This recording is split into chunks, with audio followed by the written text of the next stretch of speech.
It was 2012 Afghanistan, and I remember being in Kabul, and I was working with a weapons intelligence officer called Paul Rigg.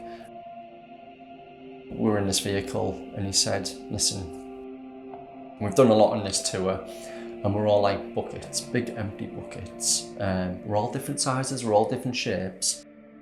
When something happens, the tap turns on and you'll allow so much water into your bucket. But eventually, if you take on too much pressure in life, your bucket will fill up and then it'll take one little drop to spill you over the edge. An old childhood friend of mine. We'd known each other probably from the age of 3 or 4, lived around the corner from each other. And it wasn't so much suicide that got him. He went down the wrong path in terms of drug addiction and never quite got over that addiction up until the age of 41, and then unfortunately just passed away.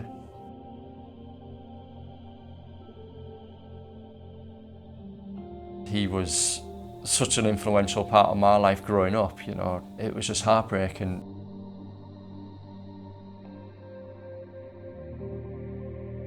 He was using drugs as a medicine, almost, where other people like myself use the outdoors as a medicine.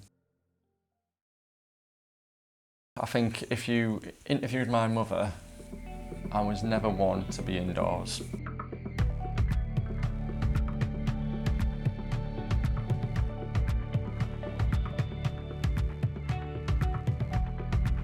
Always had to be out, constantly. First kid to have a bike without stabilisers, for example, just had to be out there. 8 in the morning, breakfast, gone. Mother wouldn't tell me till the street lights came on.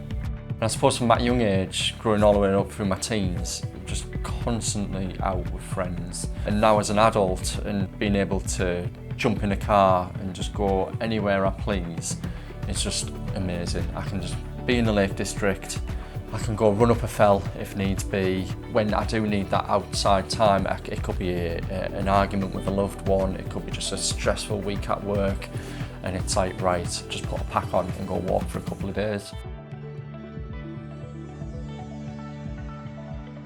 Wild camp, tent in the back, you've got yourself, and that's it, and you're in your own space.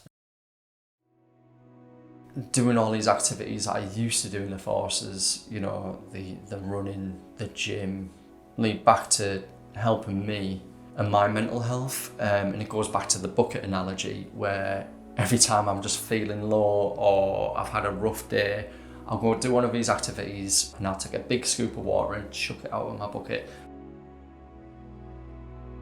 These sort of activities are just paramount to my lifestyle now. Where I know if I am so low, I can just go out for a run, a nice smile on my face, all my problems are at the back of my head, and I can just have some me time.